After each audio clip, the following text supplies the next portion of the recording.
तुम्ही नर्सरीमधून झाडं आणलेत पण त्याला आता फ्लावर्स राहतील, नंतर त्याला फ्लावर्स येणार नाहीत, पण ते चुकीचं आहे. नीम ऑइल आहे. तर हे प्लांट प्रोटेक्टिव्ह स्प्रे आहे.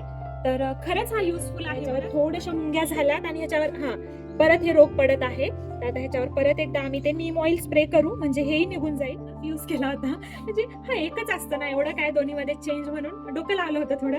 तर म्हणजे त्याच दिवशी असं झाड सुकून गेलं होतं. दुसऱ्या तिसऱ्या दिवशी तर त्याचे पानं वगैरे असे जळाल्यासारखे झाले होते. आम्हाला इतकी भीती वाटली.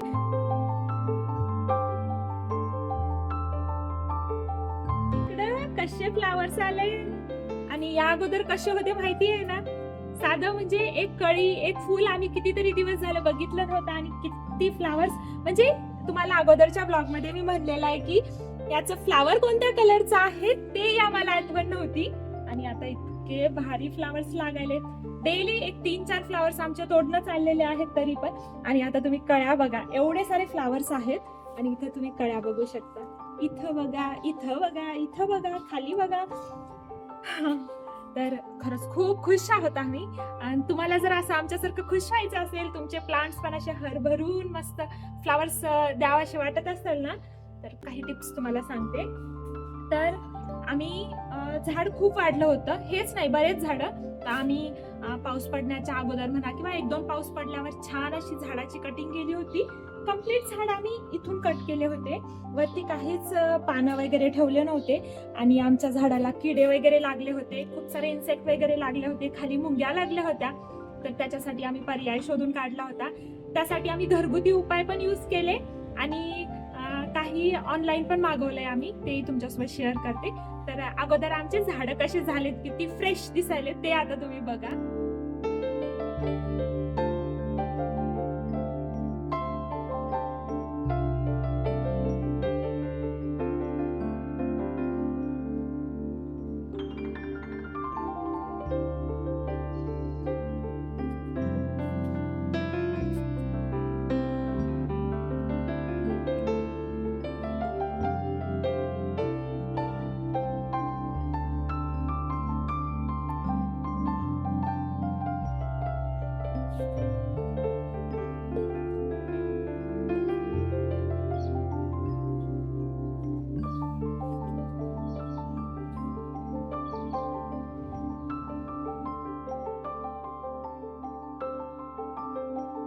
झाडाला ना किडे वगैरे लागले होते, खूप सारे इन्सेक्ट लागले होते. ते मिलीबग वगैरे असतात ना, व्हाईट कलर, जे पानांना वगैरे सगळं खाऊन टाकतात, तर तसे लागले होते. त्यासाठी आम्ही पाण्यात लिंबू आणि हळद टाकून याच्यावर स्प्रे केलं. त्याच्यात थोडं सोप वॉटरही टाकलं, आणि त्याचा पण फरक चांगला पडला. आणि त्यानंतर जी खालची माती होती, आम्ही ती माती थोडीशी भुसभुशीत केली, म्हणजे खूप गच्च बसली होती ना, छान त्याला मोकळं करून घेतलं. त्यानंतर कटिंग केली. आमच्या इथे लिंबाच्या झाडांना काही कमी नाही, ते तर तुम्हाला माहिती आहे. कडुलिंबाचे झाड भरपूर आहेत बघा तिकडं.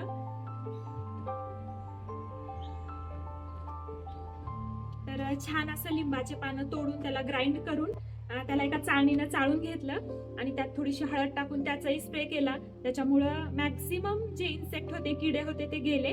आणि त्यानंतर आम्ही हे नीम ऑइल पण मागवले. तर हे बघू शकता, नीम ऑइल आहे. तर हे प्लांट प्रोटेक्टिव्ह स्प्रे आहे.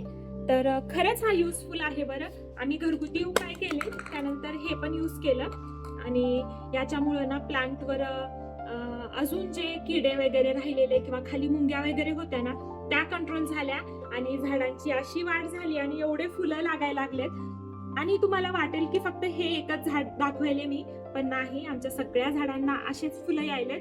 तर तुम्ही इथं बघू शकता, गोकर्णाचं पण झाड आहे, सॉरी वेल आहे. तर गोकर्णाच्या वेलाला पण किती छान हेल्दी फुलं यायलेत, फ्लावर्स यायलेत, पण ते किती हेल्दी आहेत तेही तुम्ही बघा. आणि चला, तुम्हाला आता आमचा ॲलोवेरा वगैरे पण दाखवते. आणि हे पण झाड खूप छोटं होतं, म्हणजे आम्ही खालून कट केलं होतं. आता हे एवढं वाढलंय. आम्ही ह्या फुलासाठी ही फांदी ठेवलेली आहे, नाहीतर ही फांदी एकदम अपोजिट डायरेक्शनला वाढत आहे. तर याला कट केलं, इथून जर कट केला ना, नंतर स्ट्रेट येईल. पण हे याला एक कळी होती म्हणून हे तोडू वाटलं नाही. आता हे छान असं फुल उमजल्याच्या नंतर मग हे इथून आम्ही कट करून टाकू, आणि ह्याही साईडचे जे फांद्या आहेत ना कट करू, म्हणजे इथून प्लांट स्ट्रेट येईल. आणि मोगऱ्याचं पण आता छान वाढायला लागलंय. चला तुम्हाला तिकडचं दाखवते आता. तर हे पण झाड बघा, तर याला फ्लावर्स खूप छान लागले होते, खूप जास्त होते. तर एकादशीच्या दिवशी याचे फ्लावर सगळे तोडून देवाला वाहण्यात आले. आणि दुसरे पण झाड खूप छान आले, पण हे झाड यायला तयार नाही. तिथं बघू शकता एवढं छोटस झाड आहे, पण किती छान कळी आलेली आहे. आणि आम्हाला ना खूप जास्त डाऊट होता, जे नर्सरी मधून आपण झाडं आणतो तिथे तर फ्लावर्स असतात, पण घरी आणून लावल्याच्या नंतर फ्लावर्स येतील का नाही. आणि बरेच जण जे आम्हाला यायचे घरी झाडं बघायचे ना, ते म्हणायचे आणि तुम्ही नर्सरी मधून झाडं आणलेत, पण त्याला आता फ्लावर्स राहतील, नंतर त्याला फ्लावर्स येणार नाहीत. पण ते चुकीचं आहे. आमच्या झाडांना तुम्ही फ्लावर्स बघू शकता. आणि तर तुम्ही आमचं पारिजातकाचं झाड बघू शकता. ह्या झाडाला इन्सेक्टनं सगळं डॅमेज केलं होतं, म्हणजे ह्याच्यावर इतका रोग पडला होता, सगळं व्हाईट कलरचं. तर तुम्ही बघू शकता आता किती हेल्दी झालंय. आणि आता हे पानं गळून जातील, जे ओल्ड पानं आहेत ते, आणि हे मस्त अशी फ्रेश पानं यायलेत. त्याच्यावर सगळं व्हाईट व्हाईट, इथं तुम्हाला थोडंसं दिसत असेल, इथं बघा हे अशा व्हाईट ह्यानं सगळं प्लांट भरून गेलं होतं. इथं पण बघू शकता. तर अजून एकदा ह्याला स्प्रे करता येईल, पण किडे एकही राहिले नाही. तर आम्ही एक घरगुती उपाय यूज केला होता ह्याच्यावर सोप वॉटर आणि हळद वगैरे मिक्स करून स्प्रे करायचं होतं. आणि आमच्याकडे सोप लिक्विड नव्हतं, तर आम्ही त्याच्यात सर्फ यूज केला होता. म्हणजे हा एकच असतं ना, एवढं काय दोन्हीमध्ये चेंज, म्हणून डोकं लावलं होतं थोडं.